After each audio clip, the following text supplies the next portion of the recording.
आपल्याला माहिती आहे एका बाजूला पारा प्रचंड वाढलेला आहे, महाराष्ट्रभरातल्या अनेक ठिकाणी पारा प्रचंड वाढलेला आहे आणि असं असताना पालघरमधून एक ब्रेकिंग न्यूज येते आहे। पालघरमध्ये पश्चिम रेल्वेच्या पालघर या रेल्वे स्थानकात मालगाडीचे डबे घसरलेले आहेत। मुंबईकडून गुजरातकडे जाणाऱ्या वाहिनीवर मालगाडीचे डबे घसरलेले आहेत। पश्चिम रेल्वेची डहाणूपर्यंत धावणारी उपनगरीय रेल्वे सेवा आणि लांब पल्ल्याच्या मेल गाड्यांवर याचा परिणाम होणार आहे। आमचे प्रतिनिधी राहुल पाटील यांना विचारूया। राहुल, काय अपडेट आहे?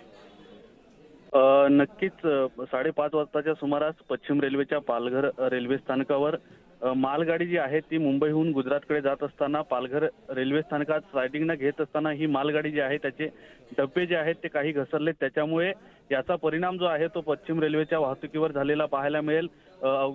5 मिनिटापूर्वीच ही घटना जी आहे ती घडलेली आहे। मात्र ज्या मुंबईकडून गुजरातकडे किंवा गुजरातकडून मुंबईकडे जाणाऱ्या वाहिनीवरील एक्सप्रेस असतील किंवा मग ज्या डहाणूपर्यंतच्या धावणाऱ्या उपनगरीय लोकल आहेत त्या सगळ्या वर याचा परिणाम होताना पाहायला मिळेल। मोठ्या प्रमाणावर डबे जे आहेत ते सध्या रेल्वे स्थानकाच्या जवळील ट्रॅकवर 2 नंबरवर घसरल्याने मोठ्या प्रमाणावर या ठिकाणी प्रवासी असतील किंवा जे नागरिक आहेत ते सुद्धा जमा झालेले आहेत। एकूणच पाहायला गेलं तर या संपूर्ण रेल्वे वाहतूक जी आहे ती सुरळीत करण्यास काही वेळ लागणार असल्याची माहिती जी आहे ती सध्या तरी रेल्वे प्रशासनाकडून देण्यात आली आहे।